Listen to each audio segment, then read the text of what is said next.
बहुत टाइम से मुझे एक बात शेयर करनी थी कि अगर हम कोई ऐसी चीज़ है जो कि अवॉइड करें, कोई हार्ड काम, बेसिकली जो हम असाइनमेंट्स होते हैं या कोई वर्क, तो इन्हें मैं कैसे अवॉइड नहीं कर पाता।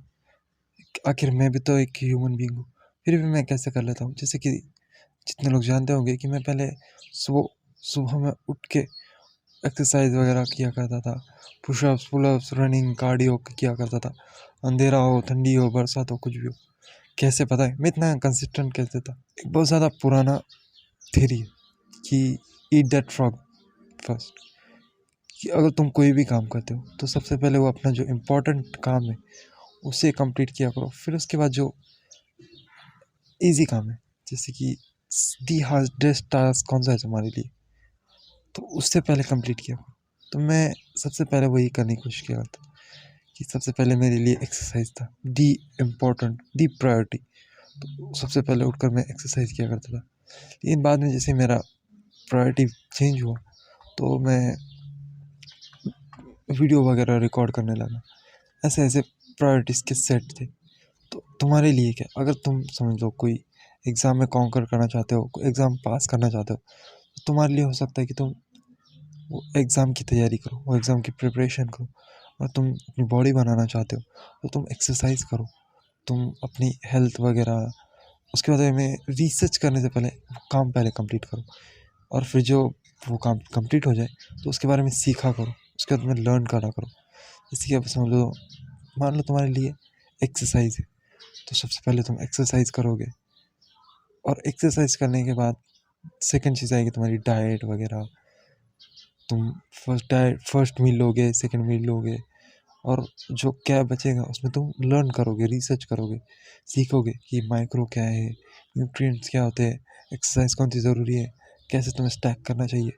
ऐसे ऐसे ऐसे ही तुम डीप प्रोग्रेस करोगे। जब मैंने पहले की थी, मैंने अपनी बॉडी बहुत ज़बरदस्त बना ली थी, लेकिन कुछ वजह से मुझे वो क्विट करना पड़ा।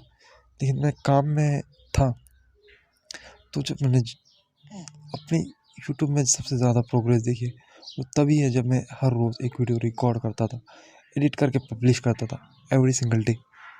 उससे ज़्यादा प्रोग्रेस मैं कभी नहीं देखी। लेकिन वो जो कहते हैं ना, क्वालिटी ओवर क्वांटिटी, तो मेरे लिए क्वांटिटी हमेशा जीती हर बार। Just produce produce produce. और जब मैं वो करता था तो I don't have time to waste.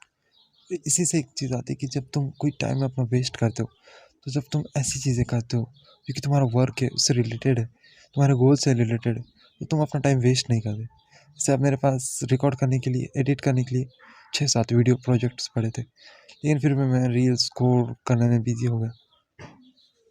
तो I just wasted my day, और मुझे हफ्ते में एक ही डे मिलता। सोच कर देखो how bad my situation will be अगर मैंने बीच में ही अपना वो कोपिंग मैकेनिज्म, ये नहीं होता कि मैं रेस्ट कर रहा हूँ या फिर स्क्रॉल कर रहा हूँ, उसे ख़त्म नहीं कर जाता। इसलिए मैं व्लॉग बनाने में बिजी हो गया कि कुछ ना से बेहतर है कि मैं कुछ ना कुछ रिकॉर्ड करके कुछ वैल्यू प्रोड्यूस कर दूँ। तो वही सेम चीज़ है, अगर मैं इस वक्त मेरा मेन प्रायोरिटी जिम वगैरह होता तो मैं रिकॉर्ड नहीं कर रहा होता, मैं एक्सरसाइज कर रहा होता या फिर 10-20 पुशअप्स मार लेता। अगर मेरी प्रायोरिटी कोई और होती, पढ़ाई से रिलेटेड होती, तो मैं कुछ लिख लेता या फिर जर्नल कर लेता। ये सब चीज़ें करो।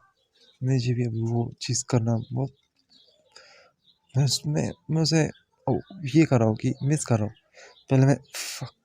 पहले मैं पता जर्नलिंग वगैरह रीडिंग करता था, मेडिटेशन करता था, और अब जब मैं फिज़िकल वर्क करने लगा हूँ, कुछ बिज़नेस स्टार्ट किया, तो मुझे उतना टाइम नहीं मिल पाता कि मैं इन सब चीज़ों पर फोकस करूँ।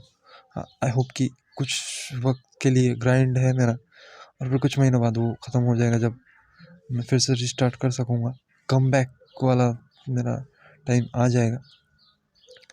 तो यही तुम्हें मैसेज देना था कि क्या करना चाहिए, कि अगर तुम अपना टाइम वेस्ट कर देते हो किसी चीज़ में, तो ये लेसन कहीं लिख लो या फिर याद रखना।